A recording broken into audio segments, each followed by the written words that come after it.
Alright, hello everyone and welcome back to Kottabos Space Program, where today we are having a look at yet another wonderful mod, this time in the form of MKS Lite, which is being made by the oh-so-glorious Rover dude, who has been making a whole lot of wonderful mods recently, and this one is certainly no exception. So what does this mod bring into the game, you may ask? Well, it brings in a lighter, friendlier colonization mod that's sort of a stepping stone to the full USI colonization system. We did look at the USI colonization system quite a while ago, and it is a beautiful mod for making gorgeous, sprawling colonies, but the problem with it is and was and will continue to be that it is tremendously complicated in regards to resources, especially if you have any sort of life support system installed into your game. It just, oh my, you need to really choose the perfect place for any colony that has a multitude of resources around, because you have multiple things that you have to mine and then process, and it can really mess with people who aren't really used to that. And so, Rover Dude decided to create a simpler version that is, well, as I said, a lighter and friendlier colonization mod that's really meant to be a stepping stone to the full UKS system down the road. And it has a simplified resource chain, really only using two mineable resources, one being the stock in-game ore, and the other being dirt, which is pretty much everywhere. It's dirt. And yeah, it's a lot more simplified, a lot more streamlined, and, of course, just overall smaller and lighter. And I'm quite a big fan of it so far because, well, as I said, UKS is cool, but it is complicated. So let's jump right on into the VAB and take a look at this lighter, friendlier colonization mod. And what we're going to do is head down here to the Colonization tab, and this is where you'll find the vast majority of the parts. We do also have some things here in Freight, because this mod does come packaged with a container mod that has a whole load of different storage vessels and Kerbal inventory system containers, so that you can make sure you have plenty of resources for your bases. But the only real two parts from here that are actually properly a part of this MKS Lite is the Scout Ready Pack and the Scout Supply Ready Pack, which we'll look at momentarily. But first, down to the Colonization tab, and the three primary pieces for this mod is the Scout Anchor Hub, the Scout Colony Hub, and of course the Scout Command Pod. Now, if you are familiar with the UKS system, you may notice the very striking similarity between the Scout Command Pod and Scout Colony Hub to the current Ranger series that is in the USI colonization system. And, well, that's because they're pretty much the same. This is just, again, a sort of smaller, lighter, streamlined version, I guess you could say. And the main primary part would probably be this one, the Scout Command Pod, because of course it is a command pod for your crew. And it's a pretty nice little command pod. I like it. It's, of course, spherical in nature, and it holds a maximum capacity of 2 Kerbals. It does have 1,000 liters of Kerbal inventory system capacity. It, of course, does have the typical reaction wheel, SAS, the science experiment of the crew report, and 150 electrical charge. Overall, a pretty solid little command pod. And then, meant to be the base of this command pod, is the Scout Colony Hub, which is quite beautiful, very nicely intertwined between the two. I quite like the design of them. Absolutely gorgeous modeling and texturing to them. And, you know me, I'm a sucker for animations, and there's the deploying of the legs of the hub system here. Gorgeous. I love it. And what's fun about this hub is that it is meant to be a colony hub. You'll notice that we have attachment points on all 4 sides, as well as the bottom. Now, the bottom one, of course, is mostly there for engines or batteries, something along those lines, and the 4 around the sides is actually meant to be where you attach your various colony parts. Now, we also have this Scout Anchor Hub, which is quite intriguing, as there we go, if we just pop it up at the top, is actually an unmanned command pod. So it is a probe core, but has no battery or anything else, but it is, you know, technically semi-autonomous. You'd probably need a whole lot more attached to it to get it to function properly as a command pod, or a probe core rather, but it is meant to be another sort of hub part, as you'll notice that it has attachment points on all four sides, and it is just the right height thanks to these stubby little legs that it has to be able to attach on the various colonization pieces so that they inflate nicely into their proper size without tipping over anything. And in fact, if we actually pop this down here, you'll see that the stubby little legs line up quite nicely with the bottom of the lander legs of the main colony hub, so that you can be sure that all of your parts connect nicely to one another. And this serves as a very nice sort of, well, an anchor hub is its name, and that's what it's used for. You drop maybe this down as your central colony piece where you plop down onto the planet with, and then you extend out with various colony pieces and then add little, you know, anchor hubs at different points so you can then make right turns, etc. That's sort of the point of those anchors. Now, as for the actual colony pieces, we'll start with... Actually, let's go to the colony tube first, probably the best plan. And this... Well, it's a colony tube. You just sort of slap it onto one of the hubs, and you can use this as a walkway between different colony hubs or anchor hubs, etc., or of course just attach different colony pieces to these sides at the ends, so you have them at the corners. And yeah, it's just a nice little hallway, basically. That's pretty much all there is to that one. Let's plop it out, and then take a look at, yeah, we'll do the agricultural module first here. Now, the agricultural module, if we zoom out a little bit more and deploy, so we get the nice beautiful animation, this is of course where you're going to grow a lot of your stuff for your food.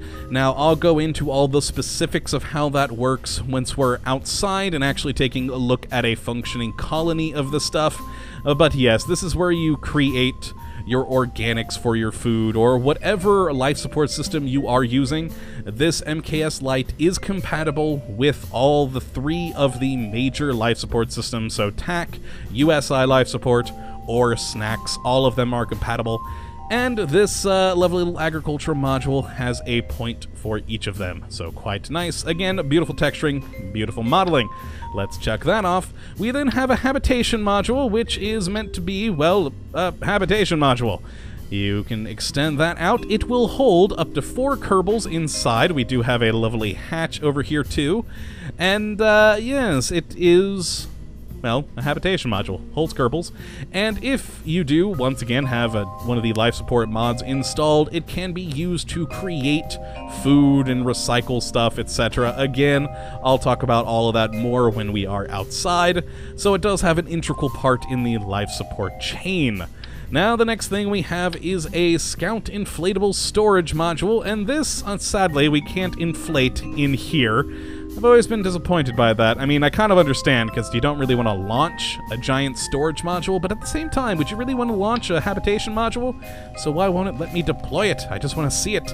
But yes, you can switch its cargo capacity to a variety of different resources, from dirt and ore to rocket parts, organics, all sorts of things, and it'll hold a small amount of them when you launch into space, and then once you inflate it, it can hold a whole lot more. So that is it for that. The next is the Scout Comms Lab here, and it's quite cool. It's not just a transmitter for your colony, but it is also a science lab that can produce science over time, and it holds a lot of electrical charge at 500. And if we zoom into this baby, it has a pretty nice little animation for extending the antenna. I love that. It pops up and then boop, pops right out. Very, very cool indeed. There we go. Now, the next piece that we have is the Scout Inflatable Workshop. Now, this is meant to be used in conjunction with the OSE Workshop mod, which we did take a look at quite a long time ago. And this workshop is meant to be used in conjunction with it to take rocket parts that you make with your colony to then convert them into usable things. So you can use this workshop to build for instance, more colony parts. Now, if you don't have OSE Workshop installed, this part will still be here, but it won't really be quite functional. It will hold 4 Kerbals, though, so if you don't have OSE Workshop installed, you can just sort of use it as a additional storage facility for Kerbals, I guess. But nonetheless, a cool part still. Very nice. I do love the texturing on that one especially. And let's pop that off. And then the last 4 pieces that we have here are the Scout Power Pack, which is quite cool. It converts ore into electrical charge, and it is quite a nice design. It looks like just a supersized RTG with some power cables coming out of it. Quite cool indeed. Now, the next one we have is the Scout Regolith Sifter, and this is basically a small miniature drill. You can deploy the shovel on this thing, and it can dig up either ore, or it can dig up dirt. So either ore or dirt. Oh god, the ore part is just messing with me here. So yes, dirt or the other resource of ore. There's, I guess, a slightly better way of saying it. But yes, these are the 2 resources that make up this mod as... that's a horrible way to put it. The 2 resources that you actually mine in this mod, that you collect from the world around you. Unlike with UKS, which has a whole lot more. And so it's a much more simplified system, and I do like that this one machine can do both the ore and the dirt, though at a much lower rate than perhaps other specialized equipment could do. It's fairly slow, but effective. And the next is a Scout Scanomatic Soil Sample System, which will scan the surface area for ore and dirt, so you can see what the quantities of it are there. Quite nice. And then the last piece is the Scout Smeltomatic Portable Smelter. And what this baby will do is take in dirt and electrical charge and output exotic materials, or exotic minerals and rare metals for use with other potential mods, or it can convert ore into rocket parts using electricity. So again, integration with that OSE Workshop. So this is what you would create your rocket parts with. And it's just a small little smelting facility, uses a crap load of electricity, so watch out on that one. But yeah, that's pretty much it. Now, one thing I should note, because I did mention the Kerbal inventory system capacity with the command pod, and I think I missed it on this one, but yes, there's also Kerbal inventory capacity on the colony hub as well. All of these parts are supposed to be 100% assemblable with Kerbal inventory system. Now, perhaps not the colony hub or the command pod. I haven't tried those, but I kind of doubt they would be usable with it. But all the rest of these parts, especially the habitation modules, anchor hubs, etc., all of them can be used with the Kerbal inventory system so that you can build your bases on the planet you land on, which is quite cool. So you don't have to worry about lugging a whole lot of stuff up there and assembling it with difficulty with vehicles. You can just build it in place using your Kerbals. Now, to sort of show you how it all works together and hopefully a working ecosystem, I've designed this Scout base, which has, hopefully, everything. Ooh, actually, I missed a part right here. The Scout Flexo Tube, which actually should have been in here. Oh my, did it get moved somewhere else? I think I may have had a glitch, because yes, there is this Flexo Tube for the Scout. It's basically you attach it to one part of a ship, and then you use a Kerbal to extend the tube to attach it to another part of the ship. We played around with something similar to this with the Pathfinder mod. It's basically using the Kerbal attachment system to attach a giant tube between 2 parts of 2 vessels, or, you know, 2 parts of the same base, etc. But yes, it's for some reason not showing up in here. That's interesting. Odd. Maybe it got relegated to another strange tab someplace. But yes, this base should be a fully functional ecosystem here. Now I've got some of those extra containers for KIS inventory there. That is, we can play around with that, and let's just fill this baby up with plenty of crew. Let's actually make sure Bill, though, is down there, so I can easily find him in the comms lab, because of course we'll need his engineering abilities. And let's just launch and talk about how you actually make this all work with life support systems. Now, I am using the USI life support system because I figured, hey, this is a Rover Dude mod, so why don't we just use Rover Dude's life support system? But again, it is also compatible with TAC life support as well as snacks. So whichever life support system you prefer, you can use it with this, but everything I'm going to talk about is in relation to USI, so take it how you will, with either making it more complex with TAC or more simplified with snacks. So basically how it all works is, well, when you land your planet on a planet and start building your base, of course you're going to want to run an analysis and see what dirt and ore you have here. We've got a decent amount of dirt, not a whole lot of ore, but you know what, it should work perfectly fine. Let's pop that open.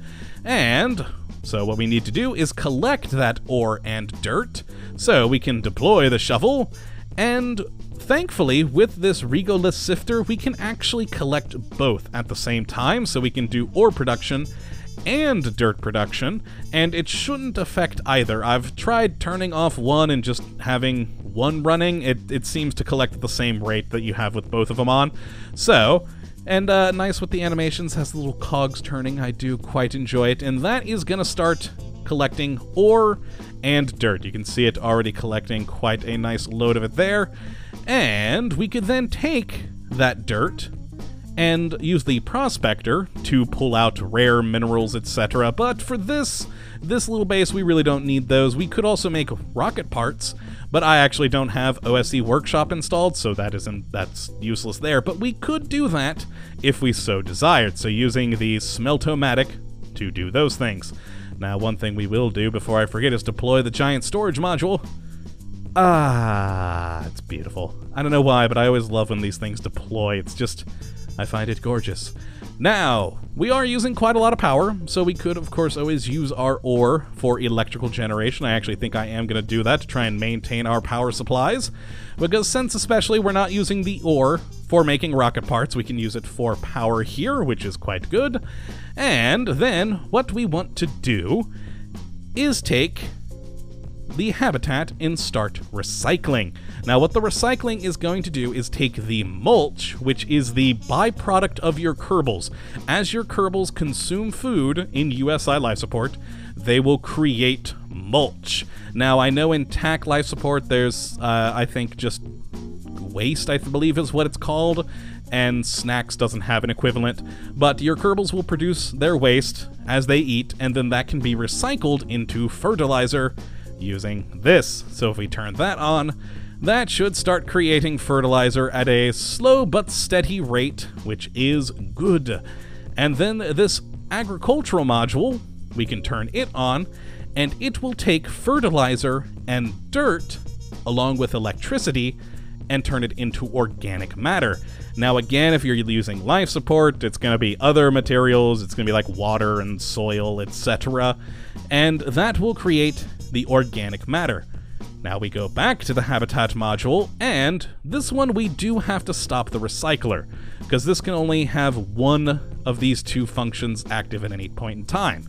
So instead of recycling the waste material into fertilizer, we now start Habitat, and that will start taking the organic matter and turning it into new supplies for the ship, so that our Kerbals can continue to live and exist.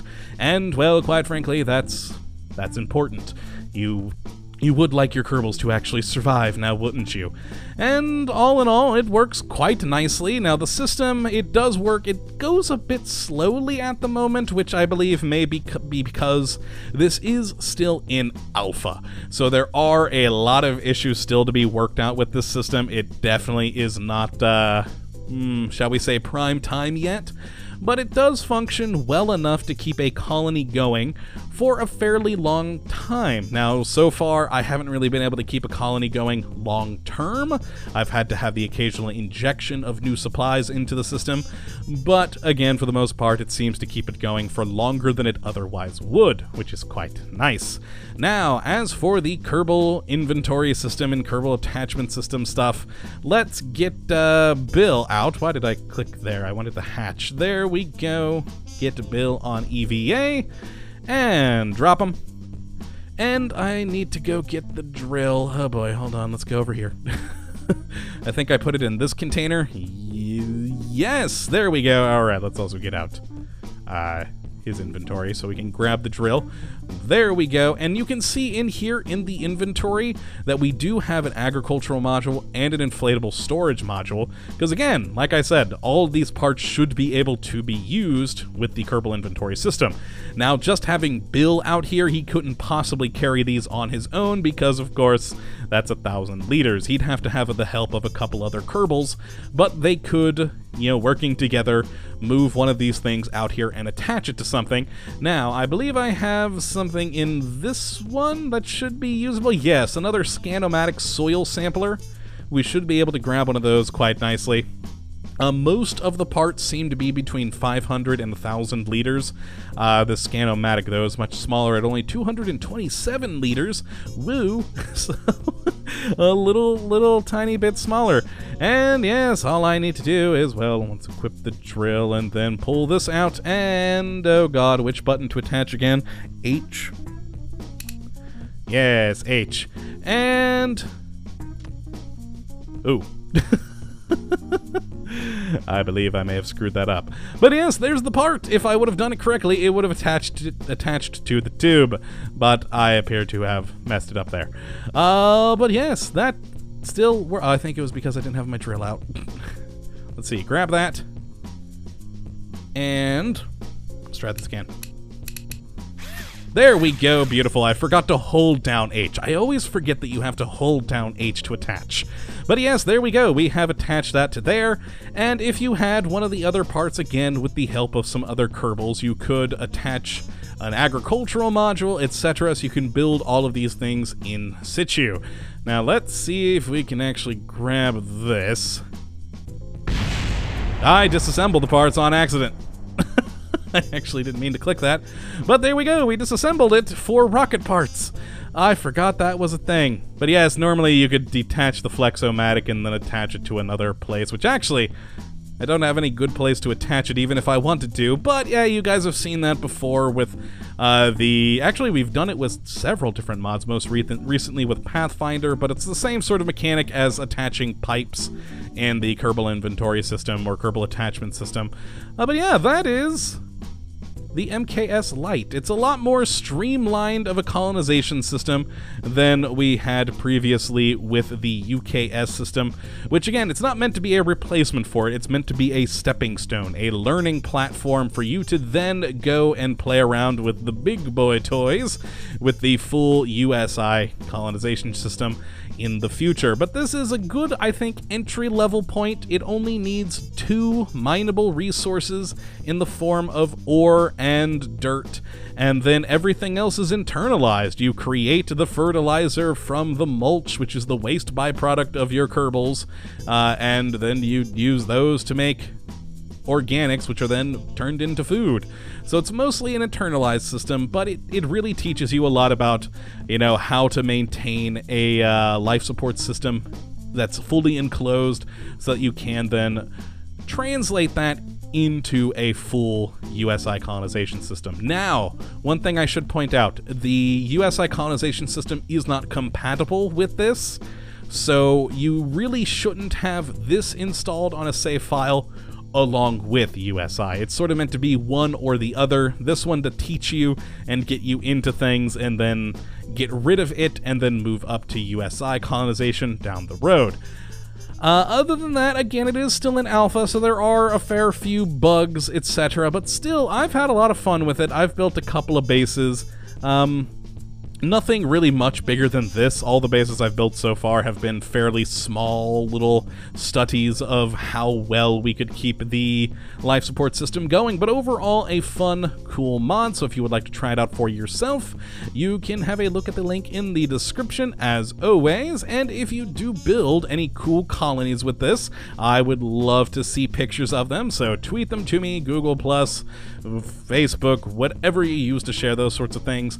And yes, I hope you have, of course, enjoyed this episode today and that you do come back for the next. But until then, thank you for watching, my friends, and as always, have a good one.